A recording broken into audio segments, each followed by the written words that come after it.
Hi hello నమస్తే this is Gana. ఇప్పుడు మనం చెప్పుకోబోతున్న story romance killer episode 63. Shyama Bhairav rings మార్చుకున్నాక విశ్వాసుహ వాళ్ళిద్దరిపై అక్షింతలు వేసి వాళ్ళిద్దరిని ఆశీర్వదించారు. అలాగే గిరీష్ సహజ గారు, శోభా సందీప్ గారు కూడా ఇద్దరిని ఆశీర్వదించి నిండు నూరేళ్ళు చల్లగా ఉండాలి అని దీవించారు. ఇదేంటి కిల్లర్, నాకు చెప్పకుండా వీళ్ళ ఎంగేజ్మెంట్ సెట్ చేశావు అని అడిగింది సుహ. మీ మరిదికి పెళ్ళి గ్రాండ్గా వద్దు అంట, నార్మల్గా రిజిస్టర్ మ్యారేజ్ లేకపోతే గుళ్ళో చేసుకుంటాను. ఆ డబ్బులతో ఎవరినైనా పేద పిల్లల్ని చదివించవచ్చు కదా బాయ్. ఇప్పటికే మనం రన్ చేస్తున్నామనుకో. అయినా కూడా ఇలా పెళ్ళిళ్ళకి వాటికి డబ్బులు పెట్టడం నాకు ఇష్టం లేదు. అందుకే అంత పెద్దగా చేసుకోవడం ఇష్టం లేదు అని తేల్చి చెప్పేశాడు. అందుకే భైరవ్ మ్యారేజ్కి అయ్యే ఖర్చుతో ఇంకొక అనాథాశ్రమం స్టార్ట్ చేస్తున్నారా? అది భైరవ్నే రన్ చేస్తా అని చెప్పాడు. నేను స్టార్ట్ చేద్దాం అనుకుంటున్నాను, అది కూడా నీ పేరే ఉండాలి అని సార్ గారి ఆర్డర్ అక్కడ అని చెప్పాడు విశ్వ. నిజంగా చాలా మంచి ఆలోచన అవ్వడంతో బాగుంది. మీరు చేసేవన్నీ ఇలాంటి మాఫియా పనులు, కానీ ఇలాంటి మంచి పనులు కూడా మీరు చేస్తారు కిల్లర్. అదేంటో మీరు అసలు మంచోళ్ళా చెడ్డోళ్ళా ఏది అర్థం కాదు నాకు. చూడ్డానికి బీభత్సంగా ఉంటారు కానీ మీ మనసులు కూడా చాలా సాఫ్ట్ అని మీరు చేసే పనులు చూస్తేనే తెలుస్తాయిలేండి. అయినా మీ జోలికి రానంత వరకే మీరు కూడా సాఫ్ట్. వస్తే కదా మీ విశ్వరూపం వాళ్ళకి తెలిసేది అని అంది సుహ విశ్వాతో. అంతే కదా బేబీ, మన జోలికి మన వైపుకి మన పనుల్లో వేలు పెట్టనంత వరకే మనం మంచిగా ఉండేది. మనకి వాడు ఎదురుగా వచ్చి వెధవ వేషాలు వేస్తేనే అవతలి వాడు భూమి మీద ఉండకూడదు అనేది మన రూల్. కాబట్టి మనం అదే పాటించాలి అని అంటాడు విశ్వ. ఇక బాబుకి నామకరణం ఫంక్షన్, అలాగే భైరవ్ శ్యామ ఎంగేజ్మెంట్ చాలా బాగా జరుగుతుంది. ఫంక్షన్కి వచ్చిన వాళ్ళందరూ కూడా బాబుని, అలాగే భైరవ్ని, శ్యామని కూడా విష్ చేసి వెళ్ళిపోయారు. ముంబైలో విశ్వ హవా మళ్ళీ మొదలైంది. అతడు చెప్పినట్టే బిజినెస్లు సాగుతున్నాయి. అతడి బిజినెస్ కూడా మళ్ళీ పుంజుకుంది. 1 మంత్ తర్వాత మళ్ళీ హైదరాబాద్కి వచ్చి ప్రియా సాత్విక్ల పెళ్ళికి దగ్గర ఉండి మరి అన్నీ చేసి, ప్రియా సాత్విక్ల పెళ్ళి ఎంజాయ్ చేసి 1 వీక్ వరకు అక్కడే ఉండి ముంబైకి వెళ్ళిపోయారు విశ్వ, సుహ, శ్యామ, భైరవ్ బాబుని తీసుకొని. వీళ్ళ పెళ్ళయ్యాక 1 మంత్ తర్వాత శ్యామ, భైరవ్ సింపుల్గా గుళ్ళో పెళ్లి చేసుకున్నారు. ఎందుకంటే ముందే చెప్పాడు కదా, గ్రాండ్గా పెళ్లి చేసుకోవడం ఇష్టం లేదు. కానీ గుళ్ళో పెళ్ళయ్యాక వెంటనే అదే రోజు సుహా పేరు మీద వీళ్ళు నడుపుతున్న అనాథాశ్రమంలోకి ఇంకొకటి కూడా యాడ్ చేసి ఇంకొక అనాథాశ్రమం స్టార్ట్ చేశారు, పిల్లలకి పెద్దలకి కలిపి. అది సుహాతోనే ఓపెన్ చేయించడం, అక్కడ అన్నీ చూసుకొని ఈవినింగ్ వరకు ఇంటికి వచ్చాక శ్యామ, భైరవ్కి ఇద్దరికి సుహా దిష్టి తీసి ఇద్దరు పేరు చెప్పుకొని ఇంట్లోకి రండి అని వాళ్ళతో కాసేపు అల్లరి చేసి భైరవ్ దగ్గర నుండి డైమండ్ నెక్లెస్ గిఫ్ట్గా తీసుకొని వాళ్ళిద్దరిని లోపలికి రాణిస్తుంది. ఎక్కడ ఉండే తను ఇప్పుడు వీళ్ళ ఫ్యామిలీలో ఒకటిగా అయినందుకు శ్యామ సుహాని పట్టుకొని చాలా సంతోషంగా ఉందక్క. నిజంగా మా అమ్మ నాన్న కూడా నన్ను ఇలా చూసుకోలేదు. మీ కన్న కూతురు కన్నా ఎక్కువగా చూసుకుంటున్నారు నన్ను. పైగా మా కోసం ఇంత చేస్తున్నారు. మీ మేలు ఈ జన్మలో మర్చిపోలేము. మీకు ఎప్పటికీ రుణపడి ఉంటామక్క అని అంది శ్యామ. హలో మేడం, నువ్వు మాకు కాదు, మేమే నీకు రుణపడి ఉంటాం. నువ్వు చేసిన సాయం చిన్నది కాదు, అయినా నువ్వు సాయం చేశావు. అయినా నువ్వేదో సాయం చేశావని మేము నిన్ను చూడడం లేదు. మీరు ఇద్దరే కదా మాకు ఏమైనా, కాబట్టి సరేనా, ఇవన్నీ వదిలేసి మీరిద్దరు రూమ్కి వెళ్ళండి అని చెప్పి రాత్రికి వాళ్ళకి కార్యం ఏర్పాటు చేసి విశ్వ, బాబు, సుహాని తీసుకొని బయటికి తీసుకెళ్తాడు. ఎక్కడికి కిల్లర్ అని సుహ అప్పటికి 100 సార్లు అడిగినా కూడా ఏం చెప్పకుండా పాత ఇంటికి ప్రణవ్ గాడి దగ్గరికి తీసుకెళ్తాడు విశ్వ సుహాని. అక్కడ వాడిని ఆ స్థితిలో చూడగానే సుహాకి కడుపులో తిప్పినట్టుగా అయ్యి, ప్లీజ్ కిల్లర్, నేను ఇక్కడ ఉండలేను, నన్ను వదిలేయ్, నేను వెళ్ళిపోతాను బయటికి అని అంది సుహ. ఆల్రెడీ బాబుని సెక్యూరిటీ వాళ్ళు బయటే పట్టుకోవడంతో వాడు ఇదంతా చేసిందే నీకోసం. వాడిని నీ చేతులతో చంపకపోతే ఎలా బేబీ? పైగా వాడి చావుని చూడాలి అని నువ్వు నన్ను అడిగావు. నా బేబీ కోరిక నేను తీర్చకుండా ఉంటానా అని. అప్పటికే వాడు ప్రాణాలు పోయే స్థితిలో కొన ఊపిరిలో ఉండగా వాడి ఆఖరి చూపు కూడా సుహానే చూస్తూ ఉంటే విశ్వ గన్ పట్టుకొని సుహా చేతితో ప్రణవ్ గాడి గుండెల్లో దాంట్లో ఉన్న బుల్లెట్స్ అన్నీ దింపించేశాడు.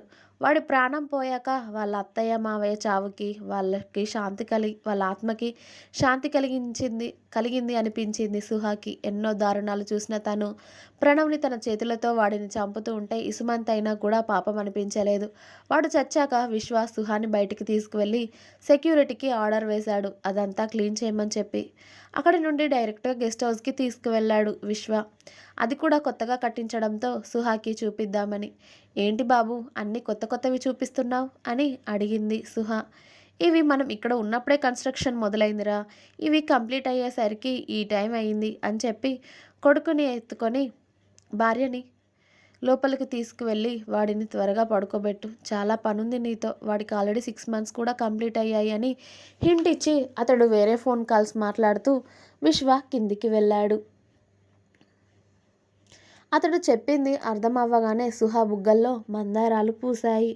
విశ్వ చెప్పినట్టుగానే బాబుకి ఆల్రెడీ 6 months కంప్లీట్ అవ్వడంతో వాడికి కాసింత ఫ్రూట్స్ తినిపించి పాలు పట్టించి వాడిని ఫ్రెష్ చేయించి పడుకోబెట్టడంతో వాడు హాయిగా పడుకున్నాడు వాడి ఉయ్యాలలో చక్కగా. ఇక సుహ అక్కడ ఉన్న వార్డ్రోబ్ ఓపెన్ చేయడంతో అక్కడ కూడా వాళ్ళ బట్టలు కనిపించగానే ఒక లైట్ వెయిట్ శారీ తీసుకొని ఫ్రెష్ అయి వచ్చి విశ్వాకి నచ్చినట్టుగా రెడీ అయి వచ్చింది. ఆలోపు విశ్వ కూడా వేరే రూమ్లో రెడీ అయ్యి రావడంతో విశ్వ సుహా దగ్గరికి వచ్చి, నిన్నిలా చూడక చాలా రోజులవుతుంది బేబీ, ఎన్ని మంత్స్ గ్యాప్ని ఈరోజు ఫిల్ చేసుకోవాలి అన్నాడు విశ్వ సూటిగా సుహా కళ్ళల్లోకి చూస్తూ. నువ్వు మామూలుగా వస్తేనే నేను నిన్ను తట్టుకోలేకపోయేదాన్ని, నువ్వు ఇన్ని నెలల గ్యాప్ ఫిల్ చేస్తాను అంటున్నావు, నేనేమైపోవాలి బాబు, కాస్త మమ్మల్ని కనికరించండి. నో బేబీ, ఇవాళ నీ మాట కూడా వినను నేను, నా ప్రేమంతా నీకు చూపించేయాల్సిందే అని సుహాతో పాటుగా బెడ్ మీద పడిపోయి ఆమె నుదుటి నుండి మొదలుపెట్టి ఆమె బుగ్గలు పెదవులు పోయే వరకు ముద్దులు ఇచ్చి అతడి గుర్తులన్నీ ఆమె ఒంటి మీద మానడంతో కొత్తగా అతడి హైకీస్ అన్నీ ఆమె ఒంటి మీద వేసి ఆమె గోటి గుర్తులు అతడి వీపు నిండా తీసుకొని ఆమె ప్రేమని అంతా అతడికి చూపిస్తూ ఉంటే అతడి ప్రేమని ఆమెపై గుమ్మరిస్తూ ఉదయం వరకు విరామం అన్నదే లేకుండా ఇద్దరూ ఒకరిలో ఒకరు కలిసిపోయారు. పాపం బాబు కూడా వీళ్ళకి డిస్టర్బెన్స్ ఎందుకు అనుకున్నాడేమో. ఆ రోజు ఉదయం వరకు కూడా వాడు లేవనే లేదు. ఎప్పుడో తెల్లవారుజామున ఇద్దరూ ఒకరికొకరు సంతోషంగా చూసుకొని నవ్వుతూ ఉంటే, నా బేబీ గర్ల్ కోసం వెయిటింగ్ చేస్తున్నాను నేను అని సుహా నుదుటిన ముద్దు పెట్టి విశ్వ వెళ్ళి ఫ్రెష్ అయి వచ్చి కొడుకు లేవడంతో లేచి వాడిని ఎత్తుకొని, కొన్ని పాలివ్వు బేబీ వీడికి, నేను వీడిని ఎత్తుక్కుంటాను, నువ్వు కాసేపు రెస్ట్ తీసుకుందు కానీ అంటూ సుహా బాబుకి కొన్ని పాలు పట్టివ్వడంతో బాబుని తీసుకొని కిందికి వెళ్ళిపోయాడు విశ్వ. ఇంత మంచి భర్త, ఇంత మంచి జీవితం తనకి దొరికినందుకు తను సుహా రోజు ఆ దేవుడికి థ్యాంక్ యూ చెప్పుకుంటూనే ఉంటుంది. విశ్వ ఆమె లైఫ్లో లేకపోతే ఆమె నథింగ్ అనే చెప్పాలి. ఎప్పుడు పరిచయం అయ్యాడో, ఎలా పరిచయం అయ్యాడో తెలియదు కానీ ఆమె లోకం అంతా కూడా అతడే నిండిపోయాడు. కిల్లర్ లేకపోతే సుహా లేదు అన్నది ఎంత నిజమో, సుహా లేకపోతే విశ్వ లేడు అన్నది కూడా అంతే నిజం. కొడుకుని భుజాన వేసుకొని కిందికి వెళ్తున్న విశ్వాని చూసిన సుహా తండ్రి కొడుకులిద్దరినీ చూసి నవ్వుకొని, నిజంగా ఒళ్ళంతా పట్టేసినట్టుగా అనిపించడంతో కనీసం కదలడానికి కూడా వీలు లేకపోవడంతో హాయిగా నిద్రపోయింది. అలా పడుకున్నది. అసలు మధ్యాహ్నం వరకు కూడా లేవనే లేదు. తనకి మెలకువ రాలేదు. విశ్వ కొడుకుని కిందకి తీసుకువెళ్ళి సోఫాలో కూర్చున్నాడు. కాసేపు తండ్రి కొడుకులు ఇద్దరి మొహాలు ఒకరు చూసుకొని ఆడుతూ ఉన్నారు. వాడేమో తండ్రిని చూస్తూ నవ్వినట్టుగా నవ్వి, ఏడవనట్టుగా ఏడ్చి పాపం కాళ్ళు చేతులు అటు ఇటు ఆడిస్తూ వాళ్ళ నాన్నని ఎంత కష్టపెట్టాలో అంతలా కష్టపెట్టి గంట తర్వాత ఏడవడంతో వాడు అలా ఏడుస్తాడనే ముందుగా గ్రహించిన విశ్వ ఆల్రెడీ సుహాని వాడి కోసం పాలు బాటిల్లో ఫిల్ చేయమని చెప్పడంతో ఆ బాటిల్ ఇప్పుడు పనికొచ్చి ఆ బాటిల్ నోట్లో పెట్టగానే ఆబగా చప్పరించుకుంటూ ఆ పాలన్నీ అయిపోయే వరకు తాగి లాస్ట్కి కాల్సిన్ని పాలు పక్కకి నెట్టి అలాగే వాళ్ళ డాడీ చేతిలో నిద్రపోయాడు, చక్కగా కాళ్ళు చేతులు చాపుకొని.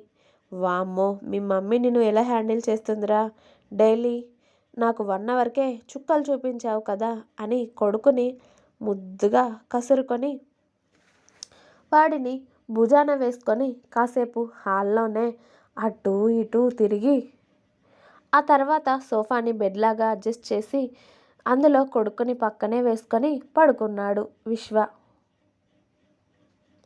కానీ నిద్రపోలేదు, జస్ట్ కొడుకుని చూస్తూ అలా ఉన్నాడంతే. పైగా ఇక్కడ మెయిడ్స్ ఎవరూ లేరు కదా, న్యూ కన్స్ట్రక్షన్ గెస్ట్ హౌస్ ఎవరినైనా మాట్లాడాలి అనుకున్నాడు. బయట ఒక వాచ్మెన్ మాత్రమే ఉండడంతో అతడికి ఫోన్ చేసి ఇంట్లోకి కావాల్సిన ఐటమ్స్ తీసుకురమ్మన్నాడు. సుహాలేస్తే ఆకలవుతుందని చెప్పి విశ్వ చెప్పినట్టు వాచ్మెన్ అన్నీ తీసుకురావడంతో అవన్నీ తీసుకువెళ్ళి విశ్వానే కిచెన్లో సర్దేసి నిమిషానికి ఒకసారి కొడుకుని చూస్తూనే పాలు కాచి పక్కన పెట్టి అతడికి కాస్త తలనొప్పిగా ఉండడంతో కాఫీ పెట్టుకొని తాగి మళ్ళీ కొడుకు దగ్గరికి వచ్చి కూర్చుని ఫుడ్ ఆర్డర్ పెట్టాడు. వండడం చేతకాక సరుకులైతే తెప్పించాడు, కానీ అవి ఎలా కుక్ చేయాలో మనోడికి అర్థం అవ్వక, ఇంత రిస్క్ అవసరం లేదులే, తీరా నేను వండాక అది వేస్ట్ అయితే బాగోదు అని చెప్పి ఫుడ్ ఆర్డర్ పెట్టాడు. మధ్యాహ్నం కొడుకు లేచాక కాసేపు వాడిని ఎత్తుకొని ఇక వాళ్ళ అమ్మని చూడకుండా వాడు ఉండలేడు అని అర్థమై వాళ్ళ రూమ్లోకి వెళ్ళి సుహా, లే బేబీ, వీడు నీకోసమే ఏడుస్తున్నాడు అని సుహాని నిద్రలేపుతాడు విశ్వ. హా కిల్లర్ అని సుహా మత్తుగా నిద్రలేచి కూర్చోవడంతో కొడుకుని సుహా ఒడిలో పెట్టి సుహా పక్కన విశ్వ కూర్చుంటాడు. విశ్వ భుజంపై తలవాల్చి కొడుక్కి పాలు పడుతూ ఉంటుంది సుహా. ఇంకా ఉంది. మీకు నా స్టోరీ నచ్చినట్టయితే ప్లీజ్ లైక్ చేయండి, షేర్ చేయండి, కామెంట్ చేయండి, అలాగే సబ్స్క్రైబ్ చేసుకోవడం మాత్రం మర్చిపోవద్దు. Please subscribe my channel Gana stories world. Thank you, bye, thanks for watching my video.